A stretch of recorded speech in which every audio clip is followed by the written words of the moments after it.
Salutations, compadres! Now, for those of you who may or may not know, I am a huge Rooster Teeth fan. I love all the works from Red vs. Blue to Camp Camp and, of course, RWBY. Ever since I started watching RWBY, I have just been addicted to the show. I absolutely think it's wonderful. The characters are very well thought out. The plot always keeps on coming, and I just can't get enough.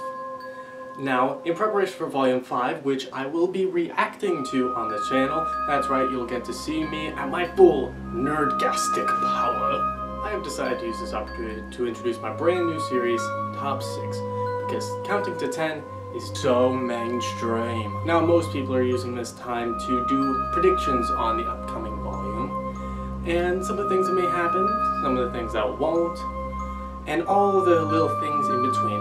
But anyone can do a prediction video about what they expect is going to happen. I have decided to use this time and this list to tell you the grim situation. See, ever since Volume 3, the concept of death has been lurking over our favorite characters. We lost 2 terrific characters in Volume 3, and I doubt it stops there. So without further ado, here are the top 6 RWBY characters who will most likely die. Have a box of tissues on hand, please. I know I need it.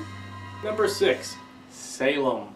As of right now, Salem is our current main antagonist, and as such in the tropes of many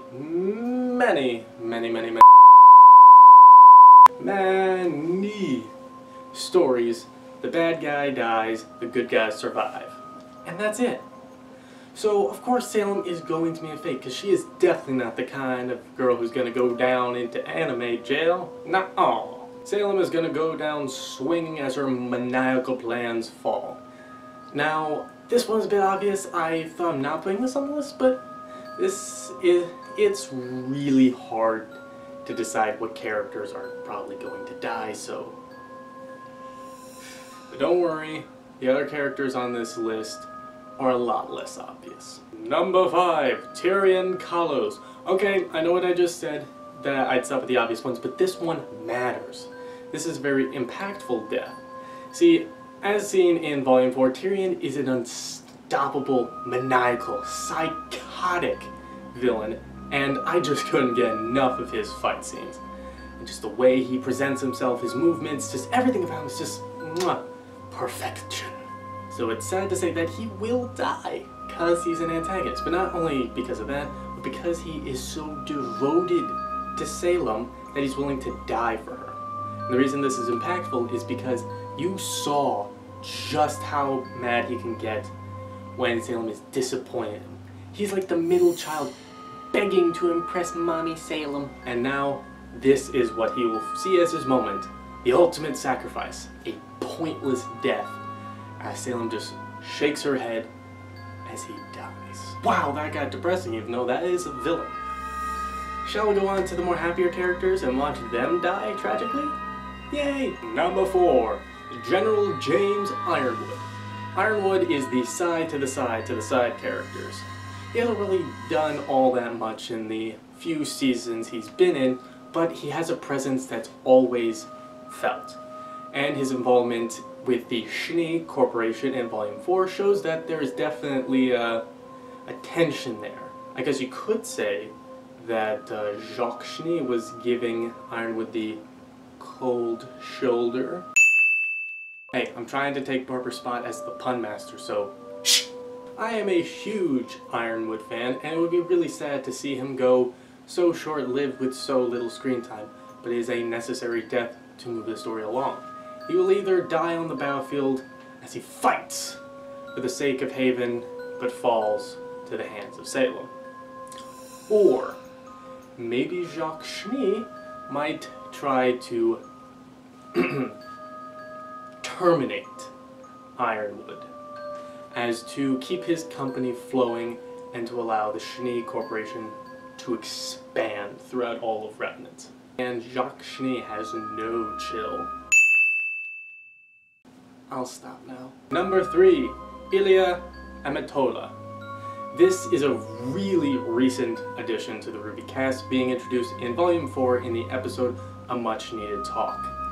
And since then, she seemed to be making such a great impact on the Blake storyline as we move forward into Volume 5, having quite the main spot in her character short, as well as the RWBY Volume 5 trailer, which released today as of this video. Elia clearly has some sort of friendship remaining with Blake, as she had the prime opportunity in the Blake character short to eliminate her, but instead decided to flee. But not really.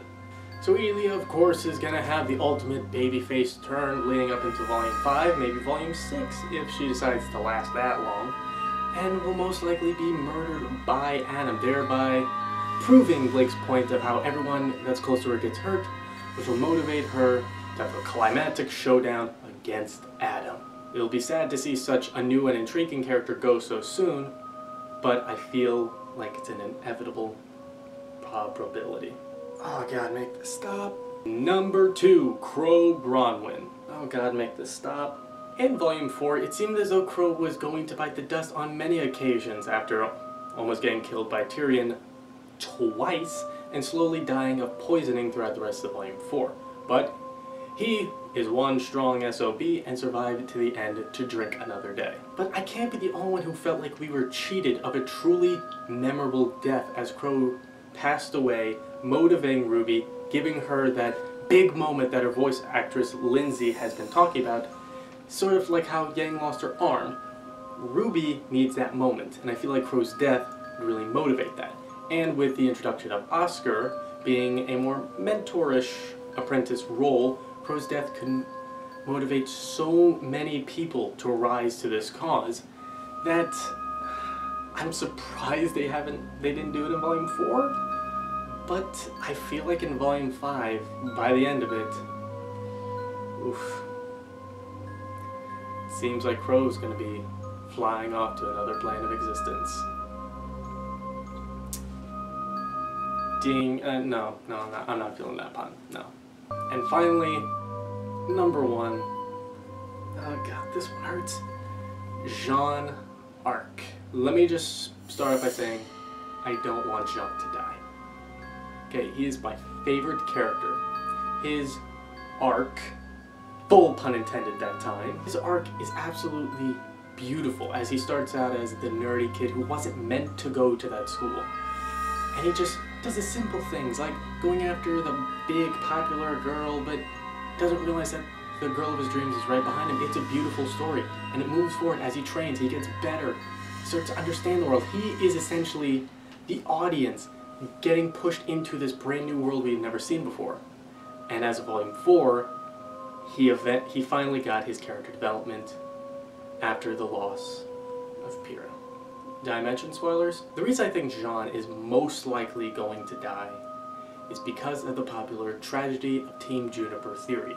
What this theory details is that each of the 4 members of Team Juniper are based off of characters who have met a tragic fate in the end of their tale. In Pyrrha's case, she completed her full story as Achilles. And in the original story of Achilles, he was put into a water that gave him immense strength, made him practically invincible against armies.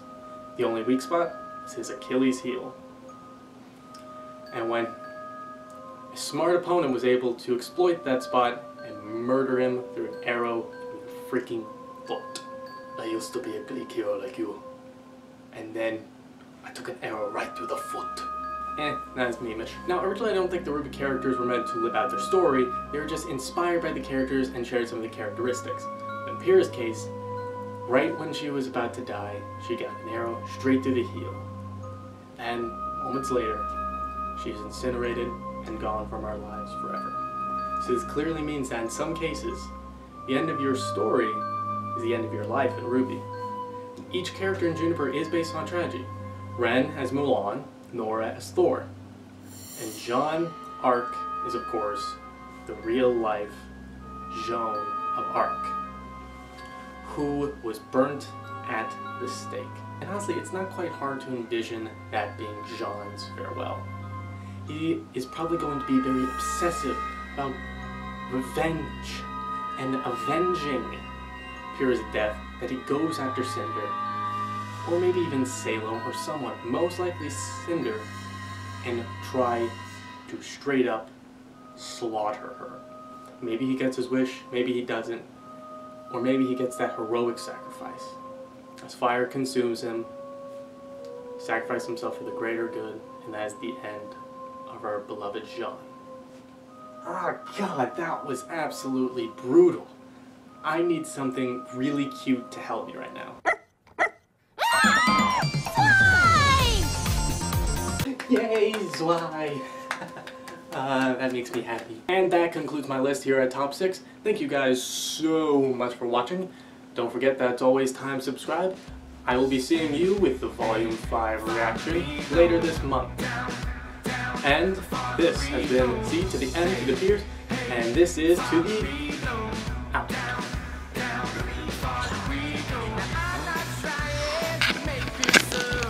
I go inside, the window shut.